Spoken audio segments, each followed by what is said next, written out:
இந்த கார்ட்போர்ட் அட்டையை நம்ம ரெண்டாக மடிச்சுப்போம். மடிச்சுட்டு இந்த ஒரு சைடு வந்து நான் நேற்று காட்டையெல்லாம் பனியன் வாங்கினேன் அந்த கிளாத் அட்டையை அதை 4 பீஸாக கட் பண்ணிட்டாச்சு. கட் பண்ணி ஒரு பீஸ் முன்னாடி வச்சாச்சு. அடுத்து ரெண்டாவது பீஸு நடுவில் உள்ள 2 பீஸையும் ஒன்றாக்கி அதில் காஞ்சாச்சா வரிசை எழுத்துக்களை இப்படியே எழுதிக்க வேண்டியதான். இதை பார்த்திங்கன்னா மேலே அந்த டேக் ஓட்டை போட்டு கட்டி வச்சுருக்கேன். இதை வந்து நாம் படிக்கும்போது அடுத்தடுத்து நம்ம யூஸ் பண்ணிக்கலாம். பார்த்திங்கன்னா வந்து எகர வரிசையிலிருந்து அவகார வரிசை வரைக்கும் உள்ள எழுத்துக்களை எப்படி நாம் மாணவர்களுக்கு கற்பிக்கலாம் அல்லது மதிப்பீடு செய்கிறதுக்கும் அதை பயன்படுத்தலாம். அதை எப்படின்னுங்கிறத பார்ப்போம். ஏற்கனவே மாணவர்கள் வந்து இந்த அகர வரிசையும் ஆகார வரிசையும் படிச்சிருப்பாங்க. அது கூட நம்ம நினைவூட்டுதலுக்கு முதல்ல வந்து அகர வரிசையை நாம் சொல்லிக் கொடுக்கலாம். அடுத்தது ஆகார வரிசையை நாம் இப்படியே எழுத்துட்டே வரும்பொழுது நமக்கு ஒவ்வொரு எழுத்தாக நமக்கு கிடைக்கும். இப்படியே வரிசையை நாம் அந்த எழுத்துக்களை நாம் அறிமுகப்படுத்தலாம். அறிமுகப்படுத்துறதுக்கும் இதை நம்ம வச்சுக்கலாம். பார்த்தீங்களா, அடுத்து வேணால் நம்ம இப்படியே திருப்பி வச்சுக்கலாம். அடுத்த வரிசைக்கு பார்த்திங்கன்னா மா அப்படி வரும். எகர வரிசையை நம்ம கற்பிக்க போகிறோம். இதை வந்து நம்மளால் எடுத்து வச்சிடலாம். கவனிங்க, நம்ம இப்ப கேஞச்ச படிக்கலாமா? சரி, நவியா வந்து இப்ப கேஞச்சவுக்கு எழுத்துக்களை உருவாக்கி காட்டும். மற்ற பிள்ளைங்களா நீங்களா படிச்சு காமிக்கிறீங்களா?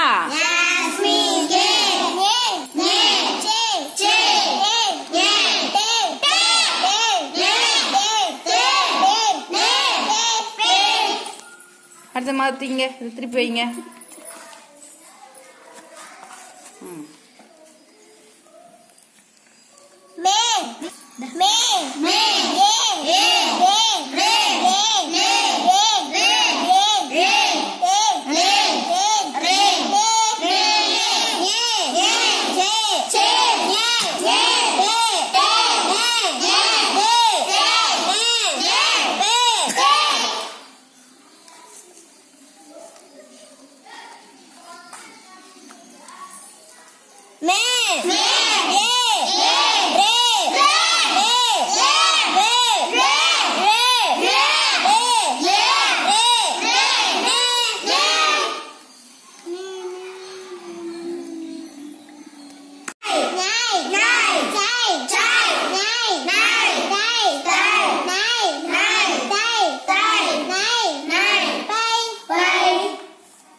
Mom.